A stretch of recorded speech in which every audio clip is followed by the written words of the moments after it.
उसको भी आराम करने दो। सूरदास जी का प्रसंग आता है, जन्म हुआ दिल्ली के पास के एक ब्राह्मण कुल में, लेकिन परिवार इतना दीन था कि उनके पास ज्यादा भोजन की और आदि की कोई व्यवस्था नहीं थी। पिताजी ब्राह्मणोचित कर्म करते थे। ब्राह्मणत्व में जो कर्म विहित हैं उनको करते थे। एक बार आपने कहीं कुछ अनुष्ठान आदि किया तो आपको 2 रुपया मिला। इनके पिताजी को, सूरदास जी के पिताजी को, सूरदास जी का नाम तो सुना है ना सबने। 2 रुपया मिला सूरदास जी के पिताजी को। उस समय में 2 रुपया इतना होता था कि उनके पिताजी नाचते हुए गांव में आए और सबको बताया भैया 2 रुपया मिला है, अब तो 6-7 महीना कहीं जाने की जरूरत ही नहीं है, इससे ही घर चल जाएगा। इतने खुश, इतने प्रसन्न हो गए कि अर्धरात्रि का समय अपनी पत्नी के साथ बोले, मैं सो ही नहीं पा रहा हूं, मुझे इतनी खुशी हो रही है, हमको 2 रुपया मिला है। देवी, इसको बढ़िया से कपड़े में मलमल के कपड़े में बांध करके एक जगह पर रख दो, सुबह उठ करके फिर इससे सामग्री लेके आएंगे, ऐसा करेंगे वैसा करेंगे। इतने एक्साइटेड हो गए कि रात भर सो ही नहीं पाए सूरदास जी के पिताजी। पता नहीं रात में कहां से चूहे आए और चूहे वो मलमल का जो वस्त्र जिसमें 2 रुपए बंधे थे उसको लेकर के गए, उसको तो कुतर दिया, 2 रुपया कहीं चले गए, खो गए। सुबह उठे, उठ करके स्नान किया, स्नान करके कपड़े पहने, देवी जल्दी से वो मलमल का कपड़ा दो, खोल करके 2 रुपया निकालो उसमें से। और ढूंढा तो पूरे घर में वो 2 रुपया नहीं मिले। 2 रुपए ना मिलने पर इतना रोए, इतना रोए, इतना रोए कि बेचैन हो गए। हाय नाथ, जैसे तैसे तो इतने सालों में कमाई हुई और वो भी कहां चली गई पता नहीं। तो सूरदास जी के पास में एक विद्या थी, उनके नेत्र नहीं थे लेकिन वो खोई हुई चीजों को ढूंढ लेते थे। उनके पास एक ठाकुर जी के द्वारा प्रदत्त विद्या थी ऐसी, वो बता देते थे उसका कोई सामग्री कहां है, तुम्हारा ब्याह कब होगा, भविष्य बता देते थे, बीता हुआ कल बता देते थे। ये ठाकुर जी के द्वारा कृपा थी उनके ऊपर। सूरदास जी अपने पिताजी को रोते हुए देख बोले, पिताजी आप क्यों रो रहे हो? तो सूरदास जी के पिताजी बोले, बेटा 2 रुपया इतने सालों में पहली बार कमाई की और वो भी खो गए। सूरदास जी बोले, पिताजी इतना व्याकुल, इतनी बुरी तरह रुदन यदि ठाकुर जी के लिए किया होता ना तो ठाकुर जी प्रकट हो जाते आपके आगे। ये 2 रुपया के लिए रो रहे हो? अरे जो खर्च हो जाना उसके लिए क्यों रो रहे हो आप? अरे बेटा तू क्या जाने, तू तो घर में पड़ा रहता है, दिखाई तुझे देता नहीं है, माँ भोजन बना देती है, खा लेता है, तू क्या जाने कि पैसे का कितना मूल्य होता है। मुझे तो 2 रुपए चाहिए। और मैंने सुना है तेरे मित्र बताते हैं कि तू भविष्य बता देता है, तू खोई हुई चीजें बता देता है, चल मेरे 2 रुपए बता कहां गए होंगे।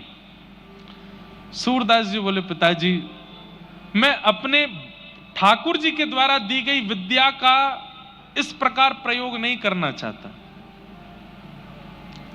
पिता हट करवाने लगे, बोले बता 2 रुपया कहां है, तेरे पिता की आज्ञा है। तो सूरदास जी बोले, पिताजी मैं बता दूंगा कि 2 रुपया कहां है, लेकिन उसके बाद मेरी एक शर्त है।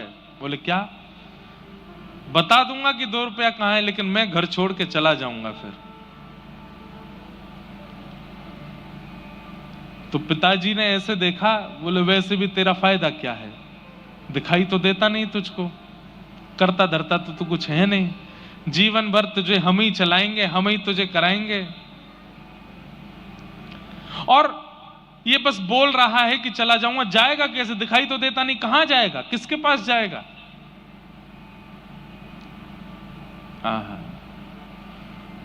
सूरदास जी के अंदर बचपन से ही, कई बच्चों में भी आप लोग देखेंगे कि उनके घर में सिखानी नहीं पड़ी है, पर पता नहीं कहां से उन बालकों में भक्ति आ जाती है। ये उनके पूर्व जन्म के संस्कार हैं। सूरदास जी पूर्व जन्म के श्री उद्धव जी महाराज हैं, इसलिए उनके अंदर भक्ति बाल्यकाल से ही है। कहां जाएगा? 2 रुपया बता के कहीं चला भी जाएगा तो तू जाएगा कहां? सूरदास जी कह रहे हैं, नाथ तू अनाथ को अनाथ कौन मोसो, मो समान आरत नहीं, आरत हर तो सो। अरे पिताजी,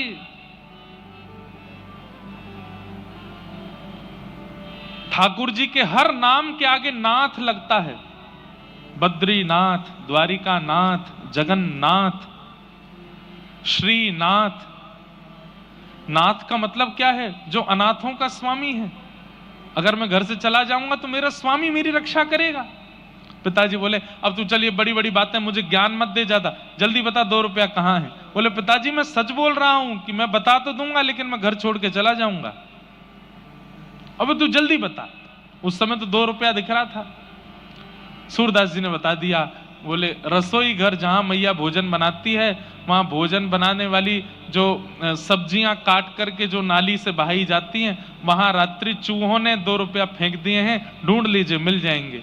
पिताजी गए, जाकर के उस नाली को साफ करके ढूंढने लगे तो वहां दोनों 2 रुपया मिल गए। 2 रुपया लेकर के पत्नी, अरे देखो देखो देखो, मिल गए मिल गए मिल गए, अब तो 6 महीना का राशन आ जाएगा, 6 महीना घर में खूब सुख रहेगा, बढ़िया रहेगा। तभी सूरदास जी अपनी लाठी लिए चल दिए। जाने लगे। पिताजी बोले, अरे सूरदास, ठीक है, मैं मानता हूं कि तुझे बुरा लगा होगा, लेकिन ऐसे छोड़ के नहीं जाना चाहिए। बोले, नहीं पिताजी, मैं वचन का पक्का हूं।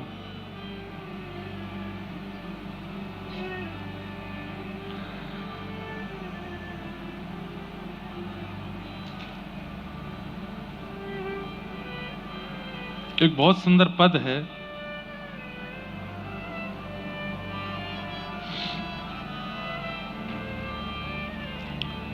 नेत्रहीन है तू, कहां जाएगा?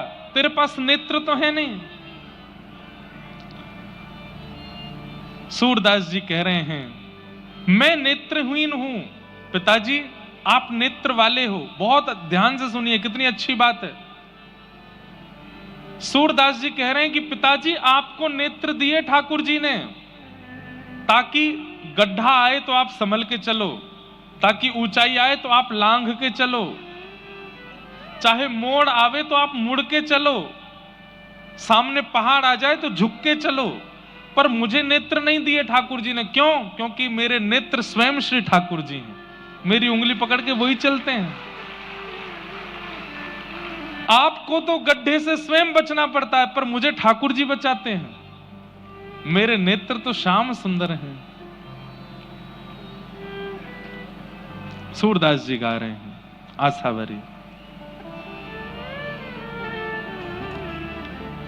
नैनहीन तुम नैना हे हरि, मैं नैनहीन तुम नैना हे हरि, नैनहीन तुम नैना हे हरि, नैनहीन हे थाम उंगरिया जान डगरिया, थाम उंगरिया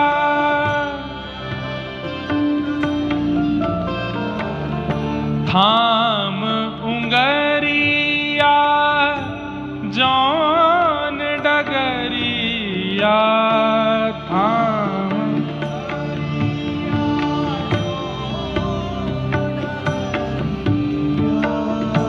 ले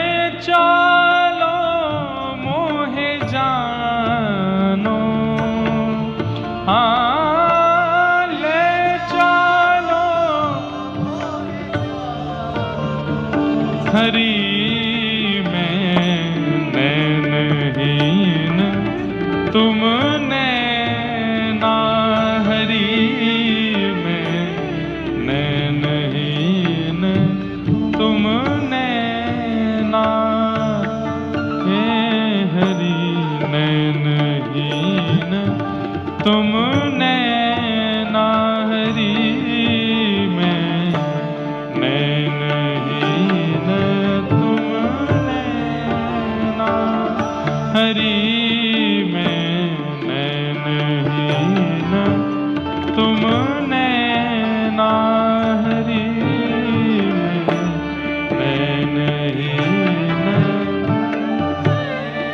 सूरदास जी गा रहे हैं, हरि मैं नैनहीन तुम नैना। मेरे नेत्र नहीं है क्योंकि मेरे नेत्र आप ही हो। थाम उंगरिया, मेरी उंगली आप पकड़िए, मैं आपकी उंगली नहीं पकड़ूंगा। सूरदास जी की भक्ति की प्रणाली का अलग है। हम सब कहते हैं कि हम ठाकुर जी आपकी उंगली पकड़ रहे हैं, आप जहां ले चलोगे जाएंगे। सूरदास जी कह रहे हैं मैं नहीं पकड़ूंगा, आप मेरी उंगली पकड़ो और जहां ले चलोगे वहां जाऊंगा। थाम उंगरिया जौन डगरिया, थाम उंगरिया जौन ले चलो मोहे जानो, हाँ ले चलो मोहे जानो। हरि में नैनहीन तुमने ना हरि में नैनहीन। निकल गए घर से। पिताजी बुलाते रहे लेकिन लौट करके नहीं आए। सूरदास जी 7-8 वर्ष की आयु है, छोटी सी अवस्था में निकल गए। एक गांव में जाकर के बैठ गए। वहां गांव में बहुत भूख लगी थी, प्यास लगी थी, तो किसी से मांग नहीं रहे थे। तभी एक गौशाला वाला व्यक्ति था, उसकी खूब सारी गैया थी। वो बड़ा बेचैन रोता हुआ उस मार्ग से जा रहा था। सूरदास जी वहीं बैठे थे। अरे मेरी गैया कहां चली गई, मेरी गैया किसी ने चुरा ली। रोता हुआ जा रहा था। सूरदास जी ने, उनको पता तो चली जाता था, उन्होंने तुरंत उस व्यक्ति से कहा, सुनो पास का एक और गौशाला वाला व्यक्ति है, चरवाहा है, वो तुम्हारी गैया लेकर के उस सरोवर के पास है, जाओ ले आओ। वो व्यक्ति गया, वहां जाकर के देखा तो गैया मिल गई सारी, अपने गैया घेर करके ले आया। उसने सूरदास जी के चरण पकड़े, बोले भैया आप छोटे से बालक हो, आपको कैसे पता कि मेरी गैया वहां थी, और मैं आपके नेत्र देख पा रहा हूं, आपको दिखाई नहीं देता? बोले मैं नैनहीन हूं, मेरे नेत्र ठाकुर जी हैं, वही देखते हैं। बोले मैं क्या सेवा करूं? बोले सेवा कुछ मत करो, 4-5 दिन हो गए घर छोड़ के निकल गए, कुछ खाया पिया नहीं है, थोड़ा हमको दूध पिला दो। उसने कहा महाराज जी दूध नहीं पिलाऊंगा, मैं तो एक गैया आपको दान कर रहा हूं। बोले गैया का हम क्या करेंगे, हम पे आंख तो है नहीं, कैसे चराएंगे? बोले मैं एक ग्वारिया भी दे दूंगा, वही चराएगा, वही दूध निकाल के आपको पिलाएगा। सूरदास जी बोले बढ़िया है, दूध पिएंगे, भजन करेंगे ठाकुर जी का। लेकिन उस व्यक्ति ने पूरे गांव में हल्ला मचा दिया कि ये बालक भविष्य देखना जानता है, खोई हुई चीजें ढूंढ के बता देता है। अब तो महाराज वहां इतनी भीड़ लगने लगी। कोई बोला मेरा बेटा खो गया, उसको बता दो कहाँ है, सूरदास जी बता देते वहां है। कोई बोलता मेरी बेटा का ब्याह कब होगा बता दो, तो बता देते। मेरी बेटी का किस दिशा में ब्याह होगा, सूरदास जी बता देते, दक्षिण दिशा में उस फलाने नाम के नगर में एक सेठ है, उनके बेटे से ब्याह होगा। इतना अकाट्य सत्य तक बता देते कि तुम्हारे बेटे का ब्याह होगा, उसकी पत्नी मर जाएगी। बोले कि हम कहीं और ब्याह, बोले जहां ब्याह करोगे वो मरेगी ही मरेगी। बोले नहीं ब्याह करें तो बोले तुम नहीं करोगे तो तुम्हारा बेटा जबरदस्ती ब्याह करेगा। ब्याह तो इसका होगा, और इसके योग ऐसे हैं कि इसको पत्नी की मृत्यु देखनी ही पड़ेगी, ऐसा भविष्य कथन करते थे लोग बाग। इतना दान्य पुण्य, चमत्कार को नमस्कार है, इतना दान पुण्य करने लगे, इतना उनको धन धान। एक गैया थी पहले उनके पास, अब तो गौशाला खुल गई सूरदास जी की, तो महल बन गए उनके, सेवक हाथ पांव दबाने लगे। एक दिन सूरदास जी के मन में इतना वैराग्य आया, बोले घर बनाने के लिए घर नहीं छोड़ा था मैंने, ये तो अपने घर से भी बड़ा घर बना लिया मैंने, इसलिए थोड़ी छोड़ा था घर अपना। और बंधुओं, व्यक्ति किसी के पीछे स्वार्थ से ही लगता है, ये बात तो निश्चित है। तो सूरदास जी के अब हजारों शिष्य हो गए, शिष्य मतलब उनको चाहने वाले। तो एक दिन सूरदास जी ने मंच पर बैठ करके कहा कि मैं आज एक घोषणा करने वाला हूं, तुम सब लोग मुझसे कितना प्रेम करते हो। सब बोले इतना प्रेम करते हैं कि आप पे अपनी जान भी लुटा देंगे। ध्यान से सुनना बात। हजारों लोग बोले हम आप पे अपनी जान भी लुटा देंगे। तो सूरदास जी बोले आज हम एक घोषणा कर रहे हैं। बोले क्या? आज के बाद हम किसी का भूत भविष्य वर्तमान नहीं बताएंगे। आधे लोग तो उसी समय अपना आसन उठा लिए। बोले अब बाबा जी हमारे काम के नहीं है, ये भविष्य ही नहीं बताएंगे, भूत ही नहीं बताएंगे, वर्तमान ही नहीं बताएंगे, तो फिर इनके संग रह के करना क्या है? ये राधे कृष्ण करते हैं, हमको थोड़ी राधे कृष्ण करना, हमको तो इनके चमत्कार से मतलब था।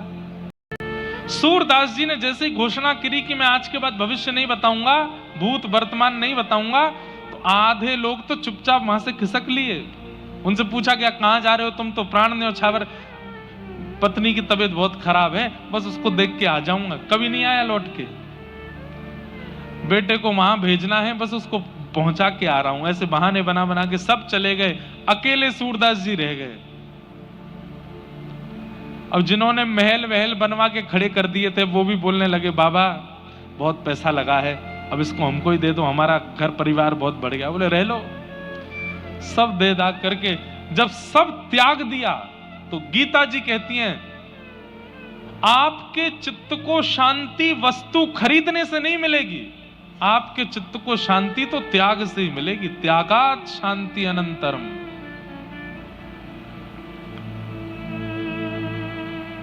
जितने लोगों को जोड़ते चलोगे, जितने संबंध बनाते चलोगे, जितनी व्यवस्थाएं जीवन में लाते चलोगे, उतने ही ज्यादा अशांत हो जाओगे आप। और जितने अकेले होते चले जाओगे, जितना त्याग करते चले जाओगे, आपसे ज्यादा प्रसन्न कोई नहीं है फिर।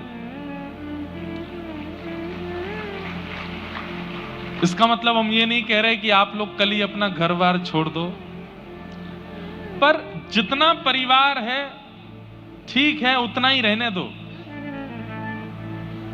ये बिल्डिंग वाला भी मुझसे खुश हो जाए, वो व्यापारी भी मेरा हो जाए, इससे भी मेरा संबंध हो जाए, ये भी मेरा मित्र बन जाए, इससे भी मेरे कांटेक्ट हो जाएं, मेरे फोन लिस्ट में कम से कम 500 आईएएस ऑफिसरों के नंबर हो जाएं, इतने पुलिस अधिकारियों के हो जाएं, इस नेता से मेरा। ये बहुत ज्यादा संपर्क बनाने में और संबंध बनाने में जो लोग रहते हैं, एक दिन बहुत निराश होते हैं, बहुत हताश होते हैं। संपर्क मतलब मैंने तो अभी संपर्क संबंधों की बात की, पर किसी भी रूप में, चाहे धन के रूप में, गाड़ी के रूप में, धान्य के रूप में, संबंध के रूप में, ऐश्वर्य के रूप में, जितना विस्तार करोगे उतने अशांत होते चले जाओगे।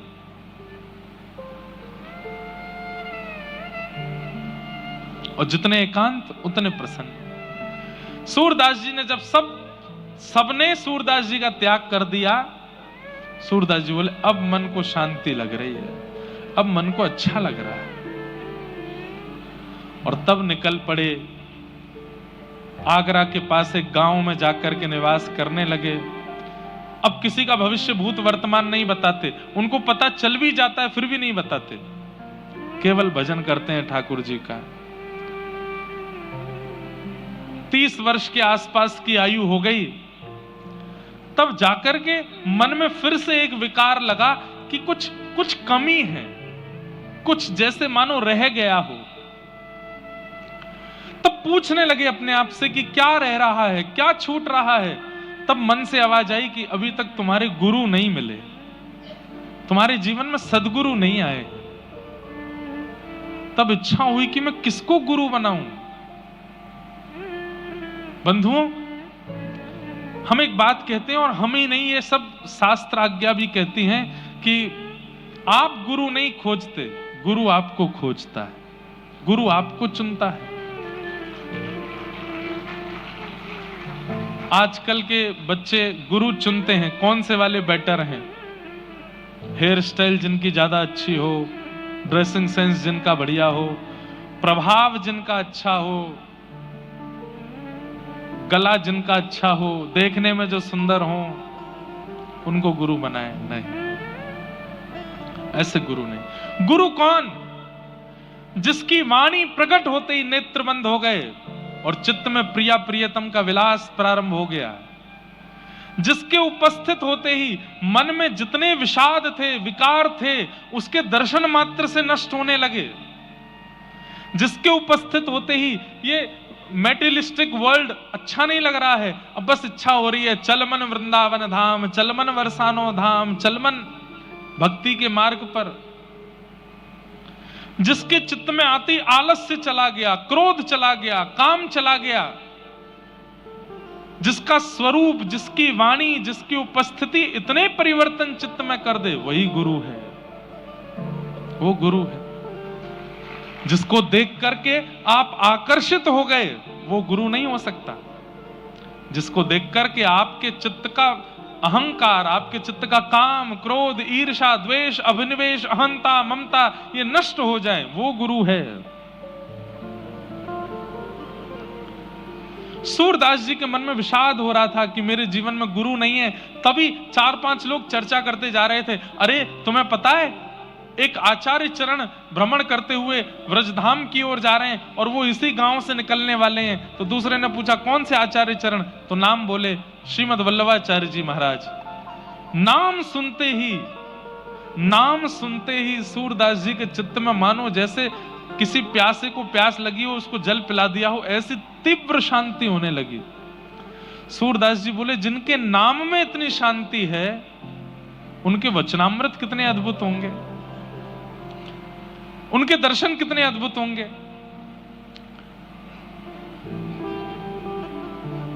गांव में श्रीमद वल्लभाचार्य जी का आगमन हुआ। इन्होंने किसी गांववासी से कहा मुझे वल्लभाचार्य जी के दर्शन कराने ले चलो। तो गांव के सदस्य ने कहा भाई तुम पर नेत्र तो है नहीं, तुम क्या दर्शन करोगे, तुम देख तो पाते नहीं हो, कैसे देखोगे। सूरदास जी का उत्तर गजब का है। बोले मैं उनको नहीं देख पाऊंगा, पर वो तो मुझे देख लेंगे, उनकी दृष्टि तो मेरे ऊपर पड़ जाएगी। बस यही तो चाहिए कि वो मुझे देख लें एक बार। और जैसे ही सूरदास जी पहुंचे, श्रीमद वल्लभाचार्य जी महाराज विराजमान थे गुरु रूप में, सामने असंख्य भक्त बैठे थे। किसी ने कहा ये बड़े अच्छे साधक हैं, इनका नाम सूरदास है। और आंसू कवि किसको कहते हैं? जो तुरंत रचना करके गा देता हो, तुरंत रचनाएं करके बना देता हो, उसको आंसू कवि कहते हैं। और ये आंसू कवि हैं। वल्लभाचार्य जी बोले अच्छा इधर आओ। सूरदास जी लठिया लेके गए, बैठ गए, कुछ सुनाओ। सूरदास जी तुरंत गाने लगे। कौन कुटिल खल कामी मौसम, कौन कुटिल खल कामी, जो तन दियो ताहि बिसरायो, ऐसो नमक हरामी।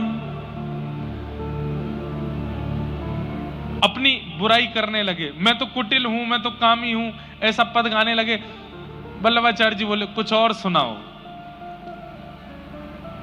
तो सूरदास जी ने दूसरा पद गाया। हरि मैं पतितन को सरदार, मैं पापियों का सरदार हूं, सरताज हूं। हरि मैं पतितन को सरदार, मैं पतितों का सरदार हूं। को कर सके बराबर मेरी, नहीं को के लायक। जो प्रभु अजामिल को दीन्हो, सो पाटो लिखत पाऊं।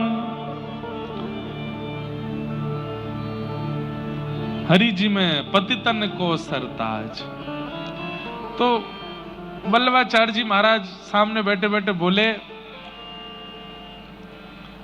हमारी ब्रज भाषा का शब्द है, बोले गिघियाए क्यों रहे हो? मतलब सिंपैथी पाने के लिए अपनी इतनी निंदा क्यों कर रहे हो? मैं ऐसा हूं, मैं वैसा हूं, इतने दीन दुल्लर तिल्लर होकर के इतनी बुराइयां अपनी कर रहे हो। अरे कुछ अच्छा सुनाओ, कुछ ठाकुर जी की लीला सुनाओ। सूरदास जी बोले मैंने आज तक यही सब गाया है। सुनेरी मैंने निर्बल के बलराम, ये पद तो सबने सुना होगा सूरदास जी का। सुनेरी मैंने निर्बल के बलराम, पिछली साख भरूं संतन की आड़ सवारे काम। जब लग गज बल अपनो बरत्यो नेक सरयो नहीं काम। निर्बल भय बलराम पुकार्यो आयो आधे नाम। सुनेरी मैंने निर्बल के बलराम। गजेंद्र ने अपना पूरा बल लगा लिया लेकिन ग्राह से अपने पैर को नहीं छुड़ा पाया। लेकिन जैसे ही आपको पुकारा तो आधा नाम हरि, हरि पूरा नहीं बोल पाया, केवल ह बोला है। रौ बोलते बोलते तो ठाकुर जी आ गए, आकर के गजेंद्र को वहां से उबार लिया। आए आधे नाम, सुनेरी मैंने निर्बल के बलराम। द्रुपद सुता निर्बल भईता दिन, तज आए निज धाम। दुशासन की भुजा थकित भई, वसन रूप भय श्याम। सुनेरी मैंने निर्बल के बलराम। सुनेरी मैंने निर्बल के बलराम। सूरदास जी बोले मैंने आज तक ऐसे ही पद गाए हैं, ठाकुर जी के बल का, प्रभाव का जिसमें वर्णन हो या फिर अपनी निंदा जिसमें हो। गोस्वामी वल्लभाचार्य जी बोले एक बार जाओ जमुना स्नान करके आओ। जमुना स्नान करके आए तो आकर के बोले अपने दिव्य चक्षुओं से अनुभव करने का प्रयास करो, सामने क्या दिखाई दे रहा है। सूरदास जी ने यथाउचित वर्णन कर दिया कि आप एक सुंदर आसन पर बैठे हैं, पीली पीतांबरी, पीले वस्त्र पहने हैं, आपके सुंदर ललाट पर गोल तिलक है, वल्लभ कुल का तिलक है, आपके कानों में सुंदर कुंडल है, लंबी चौड़ी शिखा है, आपका ललाट बिल्कुल तेज से भरपूर है। वल्लभाचार्य जी बोले और बताओ और क्या दिख रहा है। तभी सूरदास जी के नेत्रों से अश्रु आने लगे। ओहो जय हो, आपके बाम भाग में गौर वर्णा श्री किशोरी जी बैठी हैं और आपके दाहिनी गोद में श्याम सुंदर ठाकुर जी बैठे हैं, मुझे दिख रहा है। वल्लभाचार्य जी बोले अब सुनाओ। तब सूरदास जी ने ठाकुर जी की लीला का पद गाया, ठाकुर जी की किसी लीला का पद गाया। शोभित कर नवनीत लिए, घुटरुन चलत रेणु तन मंडित, गोरोचन तिलक किए। जिनके पास नेत्र नहीं है ऐसे सूरदास जी तुरंत लीलाएं बना बना करके गाने लगे, आहा वर्णन करने लगे।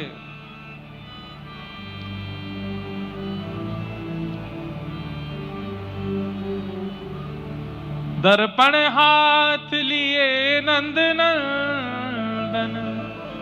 सूरदास जी कह रहे हैं मुझे क्या दिख रहा है, सुनिए गुरुदेव कि ठाकुर जी अपने हाथ में दर्पण लेकर के बैठे हैं और स्वयं नहीं देख रहे हैं, किशोरी जी को दिखा रहे हैं और किशोरी जी से पूछ रहे हैं हे श्यामाजू दर्पण में देख के बताओ आप ज्यादा सुंदर हो कि मैं ज्यादा सुंदर हूं।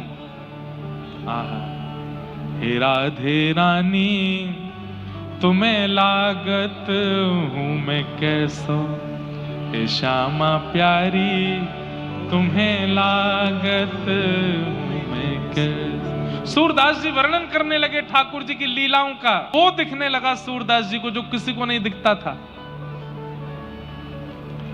वल्लभाचार्य जी महाराज ने श्रीमद् भागवत जी की पोथी ली और श्रीमद् भागवत जी के ज्यों-ज्यों प्रसंग सुनाए, ज्यों-ज्यों वर्णन किए। सूरदास जी को सुनते 4 शब्द हैं पर दिखाई 18 शब्द देने लगते हैं। ठाकुर जी की एक लीला गुरुदेव सुनाते हैं पर उस एक लीला के 18 प्रकार सूरदास जी को दिखने लगता है।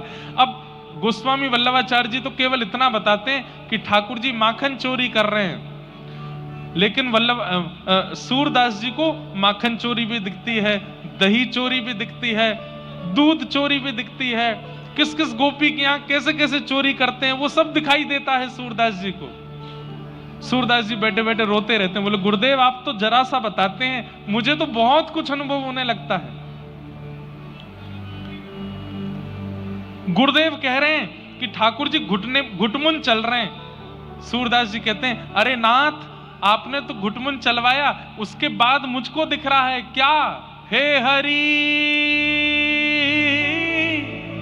अपने आंगन कछु गावे। ठाकुर जी खड़े हो गए हैं और अपनी एक भुजा उठा करके कुछ गा रहे हैं, घूम घूम करके गा रहे हैं, मुझे दिखाई दे रहा है। ये गुरु कृपा है।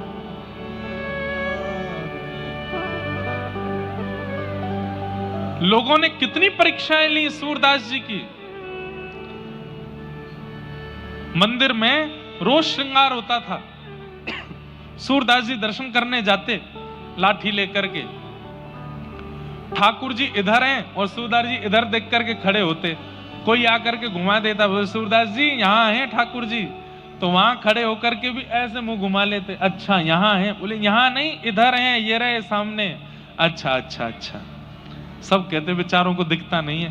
पर जैसे ही कपाट खुलते सब तो जय जयकार करते, दर्शन करते। सूरदास जी उस पोशाक का वर्णन कर देते जो ठाकुर जी पहन के आए हैं।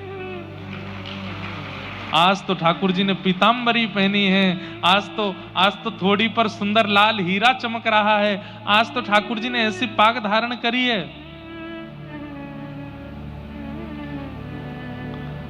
सब लोग बोले, भाई सूरदास, कैसे तुमको अनुभव हो जाता है इतना? तुम्हें कैसे पता चल जाता है कि ठाकुर जी क्या धारण करते हैं, क्या पहनते हैं? बोले सब मेरे गुरुदेव की कृपा। एक दिन सेवायतों ने सोचा, बोले कि ये सोच के आते हैं कि मैं पीले राग का वर्णन करूंगा, पीले वस्त्र का, और उस दिन गलती से हम पीला ही पहना देते हैं। ये पहले से ही सोच विचार करके आते होंगे और ठाकुर जी कृपा करके वही वस्त्र पहन लेते हैं, इसलिए ये वस्त्र का वर्ण रंग आदि सब बता देते हैं। आज हम एक काम करते हैं, बोले क्या आज ठाकुर जी को वस्त्र ही नहीं पहनाएंगे? देखें तो सही है क्या बताने वाले हैं। ठाकुर जी लंगोटी में खड़े हैं आज केवल। सूरदास जी पहुंचे छड़ी लेकर के, दिखाई नहीं देता नेत्रों से। सूरदास जी, आप हर दिन वर्णन कर देते हो ठाकुर जी का श्रृंगार कैसा है, आज वर्णन करो। सूरदास जी बोले, पहले दर्शन कराओ तो, अभी तक पर्दा तो खुला नहीं। तुमको कैसे पता पर्दा नहीं खुला? बोले मुझे सब पता है। जैसे ही पर्दा खुला, आज ठाकुर जी लंगोटी में थे, कुछ पहना ही नहीं, कुछ नहीं पहना है आज गुसाई जी ने। बताओ सूरदास जी, आज कैसे वर्ण की पोशाक है? सूरदास जी विचार करने लगे, चिंतन करते करते खूब जोर से मुंह पे हाथ धर के हंसे और हंस करके बोले आज तो बहुत ही प्यारे लग रहे हैं। बोले प्यारे तो रोज ही लगते हैं, पर आज विशेष क्या है? सूरदास जी बोले, आज हरि देखे नंगम नंगा, आज हरि देखे नंगम, मोती माल उर्माही विराजे, मोती माल छवि के उठत तरंगा, छवि के आज हरि देखे नंगम नंगा, आज हरि। आज तो ठाकुर जी बिल्कुल निर्वस्त्र खड़े हैं और इनके अंग की कांति कैसी है? जल सुत भूषण अंग विराजत, बसनहीन छवि उठत तरंगा, बसनहीन छवि उठत तरंगा, अंग अंग प्रति अमित माधुरी, निरख लजित रति कोटि अनंगा,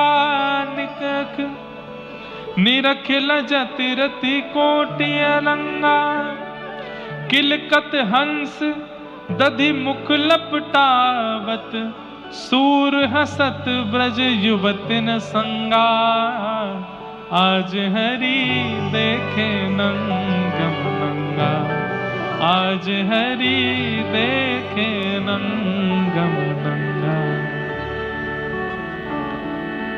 आहा। सब सूरदास जी को प्रणाम करने लगे, बोले सूरदास जी आपको ये दृष्टि कैसे प्राप्त हो गई, आपको तो दिखाई देता नहीं है। सूरदास जी बोले, सूर कहाँ कहे दुविध आंधेरो, बिना मोल को चेरो। मैं अपने गुरुदेव का जब से चेला हो गया हूं, बिना मोल का चेला, तब से मेरे गुरुदेव ने कृपा करके ऐसी दिव्य दृष्टि दे दी है। भले ही बाहर का संसार मुझको नहीं दिखता, पर ठाकुर जी से संबंधी हर वस्तु मुझको दिखाई दे जाती है, हर वस्तु का मुझको अनुभव हो जाता है। गुरु ये कृपा करते हैं। बंधुओं, जिस गुरु के सानिध्य में जाकर के संसारी वस्तु प्रिय लगने लग जाएं, वो गुरु फिर या तो आपके शिष्यत्व में कमी है या गुरु के गुरुत्व में कमी है। पर जिस गुरु के सानिध्य में जाकर के व्रज प्रिय लगे, अयोध्या प्रिय लगे, ठाकुर जी प्रिय लगे, कथा प्रिय लगे, भजन प्रिय लगे, कीर्तन प्रिय लगे, सात्विक वस्तु प्रिय लगे, सात्विक व्यक्ति प्रिय लगे, सात्विक संबंध प्रिय लगे, वो गुरु है। हम गुरु को दोष नहीं देंगे। गुरु जीवन में आया, उसके बाद भी संसार की वस्तु ही प्रिय लग रही हैं, तो आपके शिष्यत्व में कमी हो सकती है। गुरु के गुरुत्व में कोई कमी नहीं है। गुरु तो हरि से प्रेम कराता है, गुरु तो हरि के प्रति रुझान कराता है।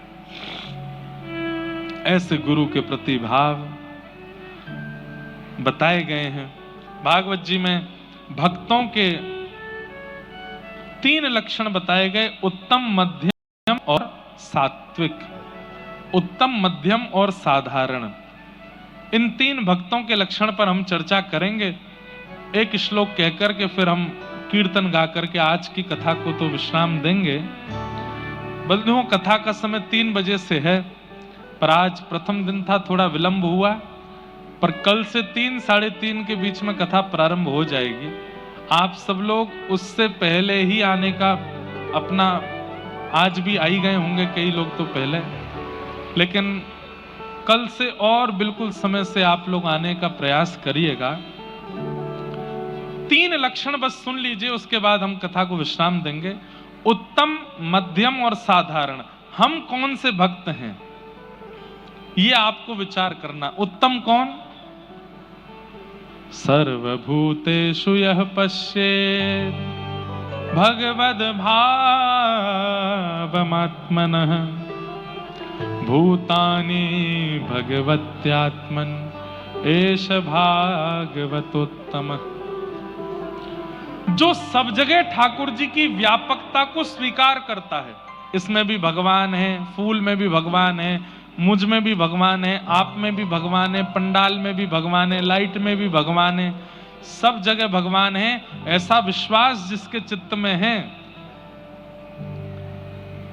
उत्तम भागवत है, वो उत्तम भक्त है। ऐसे भक्त को हम लोग अपनी भाषा में पागल कह सकते हैं, कभी कभी पागल है। कई लोग ऐसे होते हैं, वो कहीं भी पैर लग जाता ना उसको पूजते हैं। ये बुरी आदत नहीं है, ये बहुत अच्छी बात है। भैया सब जगह ठाकुर जी हैं, कहीं पैर लग जाए तो उसको ऐसे स्पर्श करते हैं, या स्पर्श ना भी करें तो उनके मन को खेद होता है कि हमने यहाँ पैर रखा है, इसमें भी ठाकुर जी का तो तत्व विद्यमान है ना। ये उत्तम भागवत का लक्षण है, उत्तम भक्त का लक्षण है, जो सब में और सब जगह ठाकुर